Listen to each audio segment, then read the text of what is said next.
Goulet, and I design websites at katiegoulet.com for businesses so they can get online and make a great first impression. Today, I want to talk about the process of creating a website. I often get asked by friends and by clients, how do you do this? How do you take what's in someone's head and take somebody's business and bring it online in a way that they like but also attracts new clients and customers? How do you do this? Especially because most of my clients are not in the small Midwestern town that I live in. And so my process I like to liken to designing a custom home, because it's your custom home online. If you were to have someone build a house for you, you wouldn't just call someone up and say, build me a house, whatever you want. No, you would say, this is my family. This is if my family's going to grow. This is my hope for the house. I'm going to live there forever, or I'm not. I want to turn around and invest the house.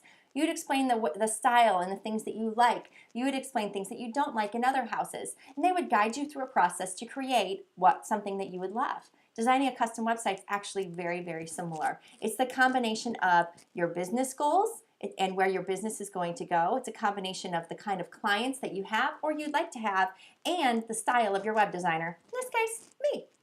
And so my process begins with kind of an introductory process of me learning to get to know a business and also that business getting to know me. This typically happens through email. Sometimes it's a short Skype call or a phone call, and we're just evaluating, like, is your type of business a good fit for me, and am I a good fit for your type of business?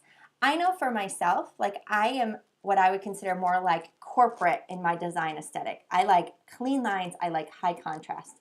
So if I have a client reaching out to me that is like a very feminine style blogger, that's not always the best style for me unless there's someone that just wants a really clean looking design. There is nothing wrong with lots of curly and swirly things. There are amazing websites that look like that. That's just typically not how I design. So we typically talk about timeline also, like if it fits in the schedule for me and does my timeline fit for them. And then after kind of this initial consultation, we move to the prototyping phase. The prototyping phase typically begins with the signing of a contract and an agreement and a deposit. And from there, I try to take a deep dive into your business. This usually involves a longer Skype call and a long questionnaire. So then I can know about your business. I would know your current logo and your style and what you like. I would know what other websites you like and you're inspired by. But also I would know, and this is the most important thing to me, is what are your business goals? Where do you want to go with your business? This is also important just for functionality purposes.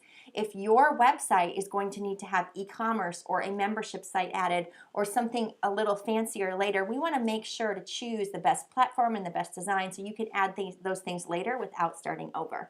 And so we talk a lot about your business and your business goals, and then we talk a lot about your clients.